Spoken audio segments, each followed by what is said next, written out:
हरियाणा के मुख्यमंत्री नायब सिंह सैनी बोल रहे हैं, चंडीगढ़ से प्रेस कॉन्फ्रेंस कर रहे हैं, देखते हैं।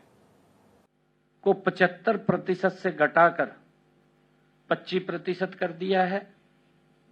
प्रोफेशनल अनुभव और सर्विंग्स की निरंतरता को मान्यता देने के लिए कैडर में अनुभव का एक नया पैरामीटर जोड़ा गया है, जिसका वेटेज 25% है।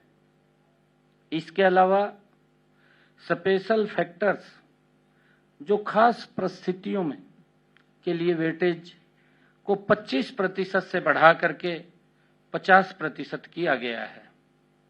साथ ही गंभीर बीमारियों की लिस्ट में मुस्कुलर डिस्ट्रॉफी, बेसेट रोग और खास अंग प्रत्यारोपण जैसे पैनक्रियाज, बोन मैरो ट्रांसप्लांट को भी इसमें शामिल किया गया है।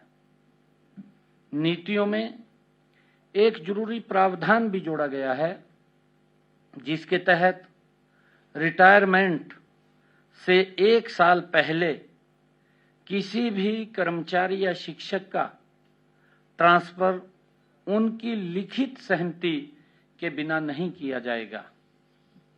कपल केस कैटेगरी के तहत मिलने वाले मेरिट पॉइंट्स को 5 से बढ़ाकर 10 कर दिया गया है। मंत्रिमंडल ने मानव संसाधन विभाग को MOTP 2026 के तहत पहली ऑनलाइन ट्रांसफर प्रक्रिया के लिए जरूरी निर्देश जारी करने की मंजूरी दी गई है। ये निर्देश खास तौर पर नेशनल कैटेगरी और उन कैडर के लिए होंगे जहां करंट ड्यूटी चार्ज की व्यवस्था लागू है। नई नीति निष्पक्ष, पारदर्शी और टेक्नोलॉजी पर आधारित ट्रांसफर सिस्टम के प्रति राज्य सरकार की ये प्रतिबद्धता को दर्शाती है। साथ ही प्रशासनिक दक्षता और कर्मचारियों के कल्याण को भी ये सुनिश्चित करती है।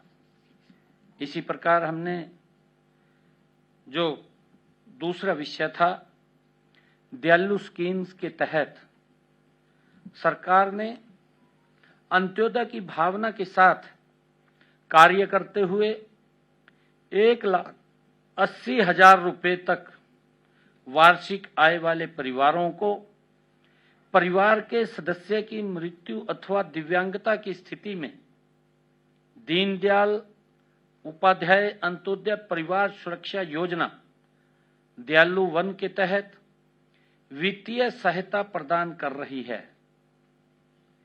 आमजन की सुविधा और जरूरतों को ध्यान में रखते हुए मंत्रिमंडल ने दयालु वन योजना में महत्वपूर्ण संशोधनों को मंजूरी दी है, जिससे पात्र परिवारों को सहायता प्राप्त करने में और अधिक आसानी होगी।